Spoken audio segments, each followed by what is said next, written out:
Welcome to Scary Storytime by Spooky Boo. www.scarystorytime.com.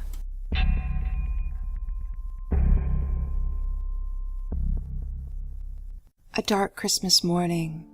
I had been sleeping all night and ready for Christmas morning. See, on the day after Christmas, December 26th, I began planning Christmas for the next year. There is so much to be completed, but today is a day of rest with my family.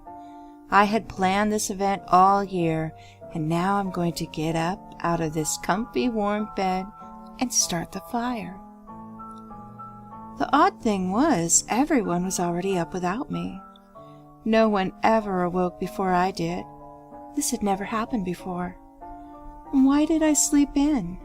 I sauntered down the stairs, yawning a little bit, and then I walked into the kitchen. My husband already had the wood stove burning and the apple cider and coffee brewing. He had our favorite Christmas music playing in the background already. The breakfast he was making smelled heavenly. I realized that I hadn't smelled French toast with apple filling in a whole year. Usually, I was in charge of making it, but this year my husband was being a dear and making it for me. What an angel! Jenna came running into the kitchen with a new doll. "Daddy, Daddy, look what I found in my stocking!" she squealed. He picked her up in his arms and gave her the biggest hug. I noticed a tear in his eye. Why was he crying? Perhaps the happiness of the moment gripped him. Randy did have a sensitive side. I stared at the doll for a moment. I didn't put that in her stocking. I started to look around and notice little differences from when I went to bed. But then Randy Jr. came running in with a fire truck. "Dad, look! Santa brought me a fire truck!" "That's great, Junior. Santa did a fine job, I see," my husband said as he walked right past me, almost hitting me in the process. "Now, after breakfast, I want both of you to pick up what you dumped out of your stockings so we can have lots of room to open presents." "Yes, Daddy!" They both laughed with excitement from the kitchen. Instead of taking my seat at the table, I walked into the living room and noticed how beautiful everything was.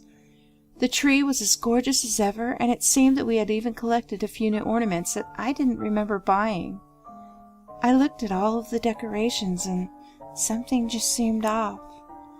Everything was in place, but there was something missing. I looked over at the family table and realized what it was. It was me! There were pictures of our whole family up until that silly little accident we had years ago, and then the pictures were just of the kids and Randy. Was he mad at me? I suddenly wasn't hungry any longer. I felt weak and a little depressed. No one had even acknowledged that I was standing right there in front of them. No offers of coffee or breakfast, no kisses. I was so confused. Feeling a little ill, I didn't really want to go to eat anyway. I took a seat in the living room chair and admired the beautiful work done on the tree and the whole room. It obviously wasn't my work, but it was very close. I wondered why he changed a few very basic details about where everything goes while I was sleeping. He moved everything. I had it all perfect, and where I normally put the Christmas chair stood a big TV commode. There was something about that spot that bothered me, and nothing was refreshing my memory. The chair wasn't anywhere around, which really bugged me. My mother gave me that chair. Did he move it while I was sleeping? How dare he do this to me? I allowed the anger that was nagging in my stomach to subside as I leaned back in my comfy, big family chair. We all had our own places every Christmas.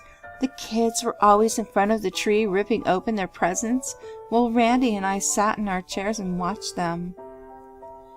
Presents! That's right! Where are all the presents I put under the tree? These are all different. I walked over to the tree and read all of the tags. They were all to the kids from Daddy. None for me or him at all, and none for me. Where were our presents? Where was that watch I had bought him? I spent over $600 on that watch he wanted so badly. I know he left at least 3 presents for me under the tree. I sunk back into my chair and slept for a little while until I heard the kids screaming in excitement to open the gifts. They plopped themselves in front of the tree while giggling and grabbing 2 of the presents and looking up at Randy, begging for permission with their eyes. "Go ahead. It's Christmas," he said. "What are you waiting for, my little angels?" The children ripped into their gifts and screamed in laughter as Jenna pulled the paper off a new dollhouse and Randy Jr. opened up his firehouse. He flipped on a switch on the back and the siren roared, and both children screamed and laughed. "Thank you, Daddy," the kids giggled and crawled up into his lap. "I wish Mommy was here." Jenna started to whimper. "I'm right here, baby." I stifled back the tears. Why couldn't she see or hear me? Jenna looked over at the new commode and started crying. "Stop that!" Randy Jr. scoffed. "You know we're not supposed to bring that up." "Bring up what?" I suddenly screamed. At once, both children looked in my direction and started crying. My dear husband held both of them in his arms and started rocking. He was wearing the watch that I had planned to give him. Tears flowed from his eyes as he sobbed. Then, breathing in deeply, he wiped his tears and theirs. "I love you both, and we will always love Mommy. She is with us right now, I just know it. You just need to believe." Suddenly the room darkened and I watched myself standing on my Christmas chair putting the star on the tree. I was wearing my heels, which I knew was dumb in the first place, but I did it anyway. I watched in horror as I saw the chair start to tip, then 2 men burst into the house. As they started toward me, the chair tipped over, and I toppled forward, smashing my head on the brick fireplace.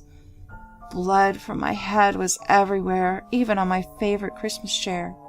It was splattered on some of the decorations, the ones I had noticed missing. "No!" I cried out. No one could hear me. Randy kept on hugging the kids as I sobbed. The 2 men looked at me and laughed. Randy came into the room with his gun and shot at both of them, hitting one while the other ran out the door. It all came back to me. The room grew darker and darker as I seemed to float away. Then nothing. I slept until the next Christmas. This is Spooky Boo. If you liked the story you just heard, feel free to subscribe to my channel. Also, I'd love to hear your comments. Go ahead and leave comments below or hit the like button. And if you want to send in your own story that I can read to everybody, visit my website at www.707spookyboo22.com and I will read it to everybody. I take true stories and fiction stories, creepypastas, and urban legends. As long as you own the rights to your own story, go ahead and send it in. I'd love to hear from you.